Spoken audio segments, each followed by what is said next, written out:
OBC मधल्या सर्व प्रवर्गाच्या वेगवेगळ्या छोट्या-छोट्या घटकांसमोर हा प्रश्न आहे, ही चिंता आहे. बरं लक्ष्मणजी, मला लक्षात आलं की ओबीसींना आपल्या त्या आरक्षणातून मराठ्यांना आरक्षण मिळू नये या मुद्द्यावरती तुम्ही ठाम आहात. वीरेंद्र पवारांना मला विचारायचं आहे, याआधी देखील मराठा आरक्षणासाठी बरेच मोर्चे निघाले, आंदोलनं, उपोषणं झाली. मग आत्ता जे आंदोलन जरांगे पाटलांनी उभं केलेलं आहे ते आरक्षण मिळवून देण्यात यशस्वी ठरेल असं आपल्याला वाटतं का?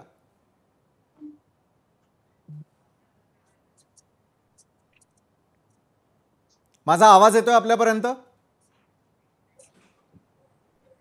वीरेंद्रजी यांच्यापर्यंत आपला आवाज जो आहे तो पोहोचत नाहीये. मात्र सुषमाताईंकडे मी जाईल यावेळेला पुन्हा एकदा.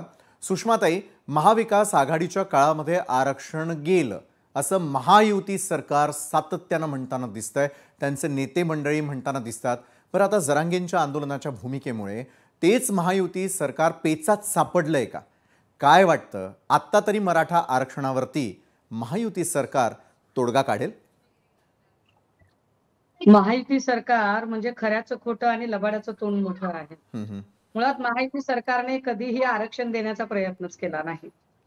ज्या काही आतापर्यंतच्या गोष्टी घडल्या किंवा जे काही बदलाव आहे या सगळ्या टप्प्यांवर भाजपाने कायम मराठा असेल किंवा कुठलाही समुदाय असेल या सगळ्या समुदायांच्या सोबत फक्त आणि फक्त भावनिक खेळ करण्याचे राजकारण केलेलं आहे. एक क्लिप आपण बघितली असेल की ज्याच्यामध्ये स्वतः देवेंद्र फडणवीस असं सांगतायत की if there is a will there is a वे.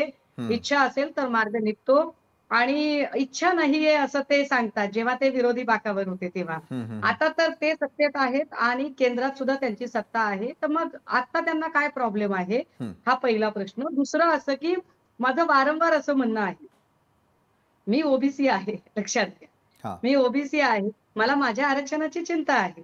पण याचा अर्थ असा नाही की मी सत्ताधाऱ्यांच्या हातातलं बाहुलं व्हावं. त्यामुळे सत्ताधारी नेमका काय खेळ खेळतायत एवढं समजण्या इतका माझा मेंदू जागृत आहे.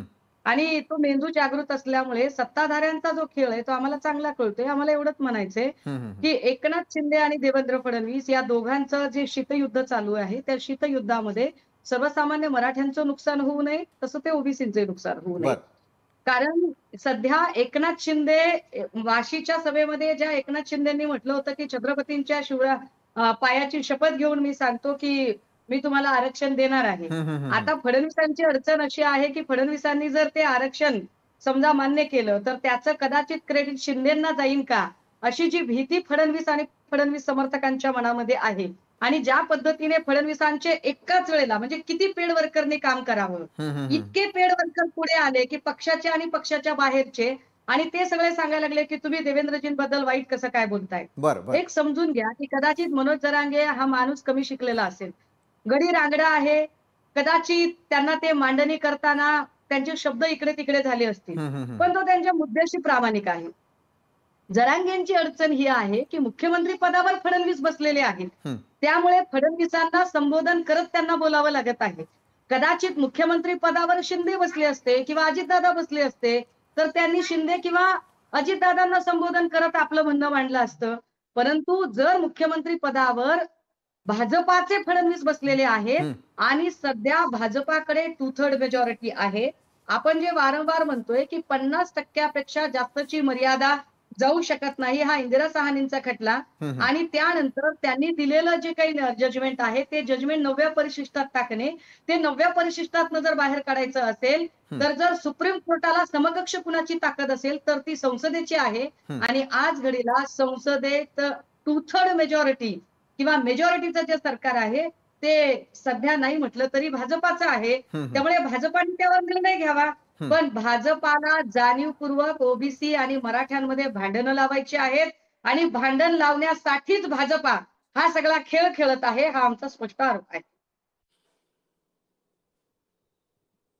सुषमाताई, जसं तुम्ही महत्त्वाचे मुद्दे मांडले आणि त्याचबरोबर सरकार काय करू शकतं, कुठे नेमकी कोंडी होताना दिसतीये आणि इच्छा तिथे मार्ग, हे सरकार दाखवणार का? नरेंद्र पाटीलजी, तुमच्यासाठी हा थेट प्रश्न आहे.